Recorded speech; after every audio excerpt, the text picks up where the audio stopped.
Porque mientras lo estamos presentando, está sonando allí Luna de Miel, una versión de Virus, una de las mejores bandas que nos dio el rock argentino, pero también estábamos hablando del jazz.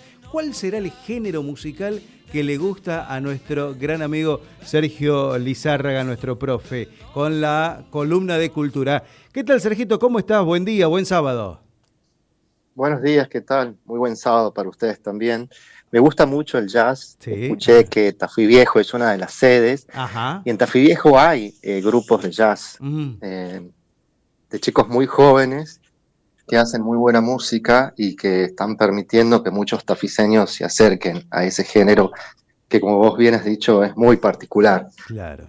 Sí, sí, tal y tiene cual. una cultura propia y todo un movimiento de muchas significaciones que lo acompañan.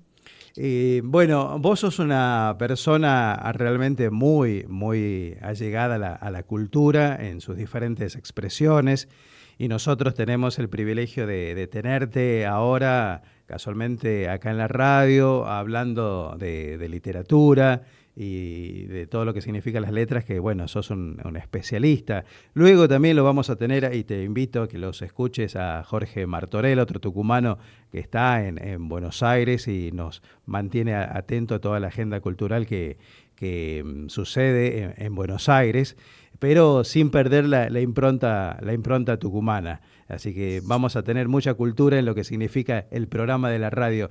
Ahora, más Te allá de... habías preguntado cuáles eran mis géneros favoritos. Exactamente, tal cual. Más allá de las recomendaciones que nos vas a dar, quería indagar allí en el Sergio Lizárraga, no el profe, no el escritor, sino el Sergio Lizárraga, sus gustos. Ese ping-pong de preguntas, de decirte, vos arrancaste hace un tiempo con lo que significa los gustos musicales y cómo te mantenés. Me gusta mucho, bueno, tengo gustos muy variados. Me gusta mucho el tango, Ujú. que era la música que escuchaba a través de los gustos de mi papá, los Ujú. domingos a la mañana, Claro. y por ende el folclore también. Me gusta mucho la música litúrgica. Ah, mira. eh, sí, me interesa mucho el black, me interesa mucho la música coral, que Ujú. está ligada a la vida litúrgica de distintas confesiones. Y he tenido la posibilidad, por ejemplo, de asistir como espectador, como alguien que disfruta de este tipo de música, a distintos eventos que reúnen coros. Sí. Eh, Recuerdo uno en particular en el monasterio de Montserrat, en Barcelona, un lugar Ah, ideal mira. para escuchar música litúrgica, porque es un monasterio enclavado en un cerro rodeado de piedras, que le da una acústica única. Claro. Esta música disfruto mucho. También me gusta la Y perdón, música étnica. Sergio, te voy a estar Sí, interrumpiendo en cada uno de tus sí, sí, sí, apreciaciones, sí, te sí. interrumpo. ¿El gospel qué opinas? Me gusta mucho el gospel. Creo que tiene una carga identitaria y no solo religiosa muy fuerte. Y creo que el gospel entra en diálogo con muchos otros discursos que van más allá de la música y que van más allá de la religión, y que tiene que ver con las reivindicaciones y que tiene que ver con las luchas de todo un sector específico, minoritario, de una Mm, población siempre en conflicto y siempre en proceso de reivindicación. claro. Bueno, ahora sí, sigamos.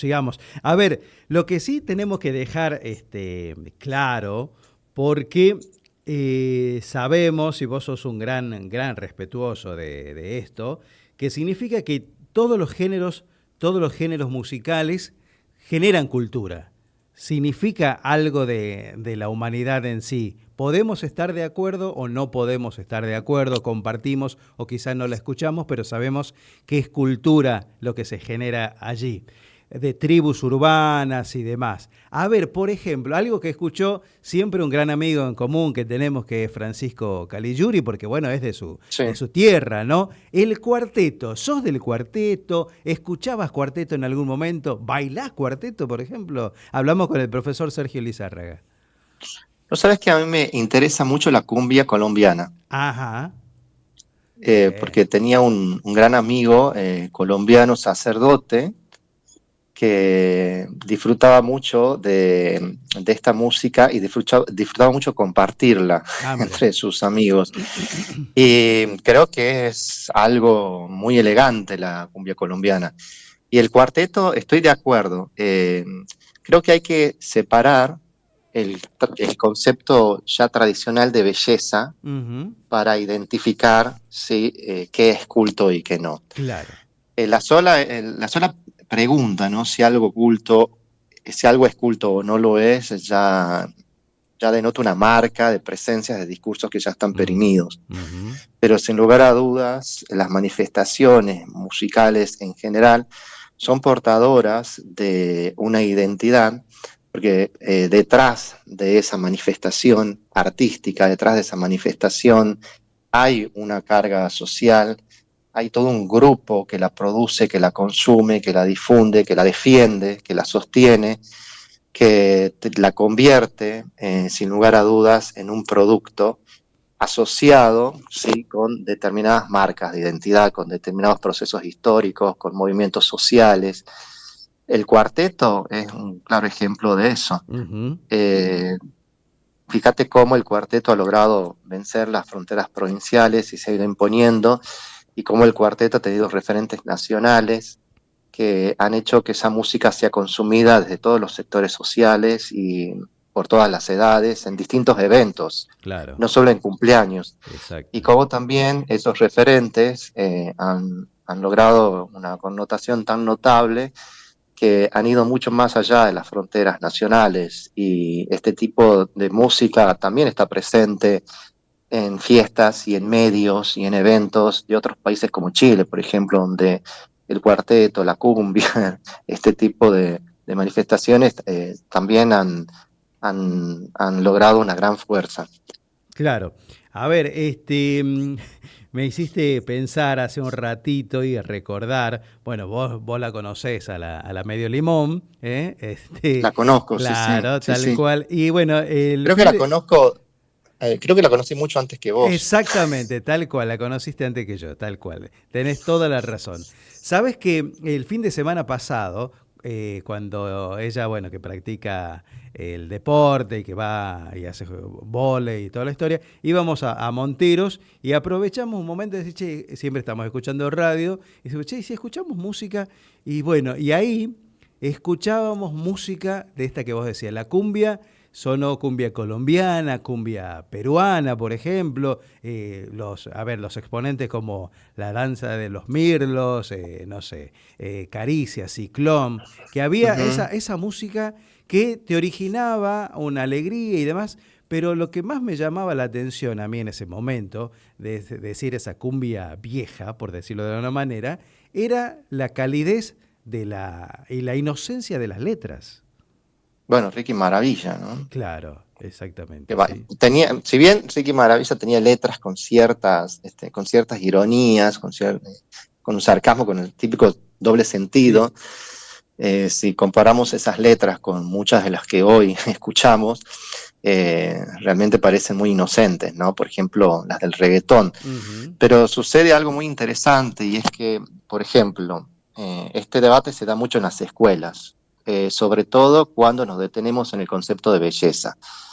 En un curso que yo dicté a maestras de nivel primario, se presentó el siguiente debate, ¿no? Si lo que hacía elegante puntualmente era ujú. hermoso, y si sus canciones podían ser consideradas textos, porque las docentes habían notado que los niños cantaban, y mucho, las canciones de elegante, porque en un momento determinado se puso de moda Ujú, y sonaba por todas partes. Y lo cierto es que existen los textos que circulan socialmente, y que realmente son textos precisamente porque tienen todos los sentidos completos. Y las canciones de elegante, más allá de que a quienes formamos parte de una determinada generación pueden parecernos precisamente feas, poco interesantes, en fin, terminan siendo textos que forman parte de un circuito de lectura independiente de la escuela. Y de ese circuito de lectura participan muchos niños, muchos adolescentes, independientemente de las recomendaciones que los docentes o los profes de lengua les demos. Y muchas veces esos textos terminan teniendo, ante los gustos y las decisiones independientes de los alumnos, muchas más fuerzas que aquellos textos escolarizados, aquellos que forman parte del canon institucional. Entonces, que un niño cante una canción, que un niño disfrute de un ritmo musical, que un niño pueda hacer una coreografía a partir de un determinado tema, es algo que también debe celebrarse porque termina constituyéndose como una modalidad nueva de leer. Sabes que nos acabas de abrir la cabeza, ¿no? Porque Ujú. definitivamente con tus palabras, unas palabras autorizadas en el medio, es como decir, bueno, che, tenemos la necesidad de una amplitud de pensamiento. En serio te digo, ¿no? En serio, sí, Sí, sí, qué bueno. Qué bueno porque creo que tenemos que desprendernos de este concepto de hermoso para identificar qué es arte y qué no, y qué es cultura y qué no, porque hay muchas manifestaciones artísticas que prescinden de este aspecto, ¿no? De esta idea clásica de belleza. Entonces nosotros podemos ver un graffiti sobre una pared y podemos discutir si eso es arte o no, pero sí, hay un arte urbano que maneja sus propios códigos y que nosotros podemos o no disfrutarlo, podemos o no recibirlo, podemos o no leerlo, pero detrás y al frente de esa producción hay toda una comunidad que sí lo sostiene y que sí lo acredita. Entonces, esa fortaleza que tienen determinados textos que circulan en la sociedad, independientemente de los cánones que las instituciones educativas marcan, es una fortaleza muy interesante que debería ser aprovechada, ¿no? Esto de que muchos chiquitos eh,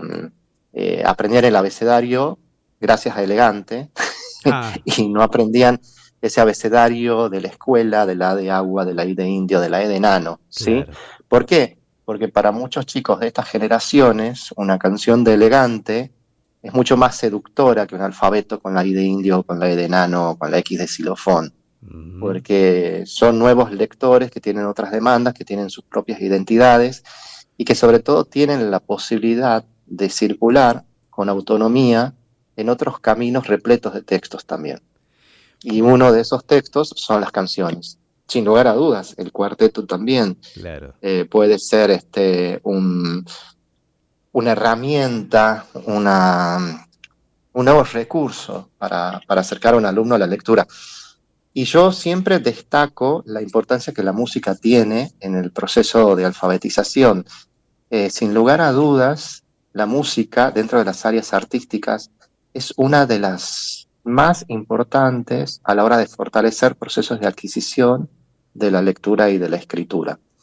Fíjate vos que cuando un disfluente canta, ya no tiene problemas de disfluencia, no lo podemos Claro, notar.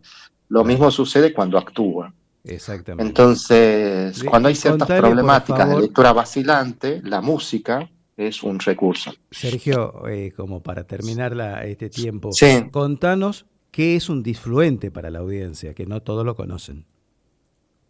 bueno, una persona con tartamudez, Claro. Ujú. Ahora podemos sí. decir. Eh, Sí, en el discurso escolar ya no se dice tartamudo. ajá. Sí, sí, sí, ya hablamos de personas con disfluencias. Bien, Sergio, la verdad, mira, charlamos 15 minutos. Ah, bien, no lo Ahora, había notado. es tal cual.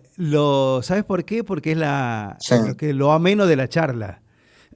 qué bueno. Estuvimos, y sinceramente te agradezco porque nos abriste la cabeza en cuanto a los pensamientos, y muchas veces hasta esos pensamientos solamente son sentimientos, son apreciaciones, y algo muy subjetivo de todo, ¿no? Así que la verdad, sinceramente, gracias por Gracias a ustedes, esta a vos y charla a que es ustedes. enriquecedora, tanto para poder recomendar un escritor, recomendar un libro, o para esta charla que todavía no se concreta, tu visita y con el café de por medio, el estudio, ¿eh? Pero la verdad que es más que agradable. Muchas gracias. Para mí también siempre es muy agradable encontrarte y a través de vos encontrarme con quienes te escuchan cada sábado. Gracias, Sergito. Te invito a que sigas en sintonía. Vamos a ir a la música supuesto, ahora. sí, sí. Y dentro de un ratito ya va a estar Jorge Martorell desde Buenos Aires contándonos la agenda cultural que se viene, que estuvo y lo que se viene. La verdad que creo que te va a interesar mucho. Sergito, un gran abrazo. Un gran abrazo. ¿Mm? Qué gusto grande siempre poder encontrarte. Gracias, profe. Ahí estábamos con el profesor, escritor Sergio Lizárraga, un gran amigo, junto con la columna de arte, de cultura, acá en la radio.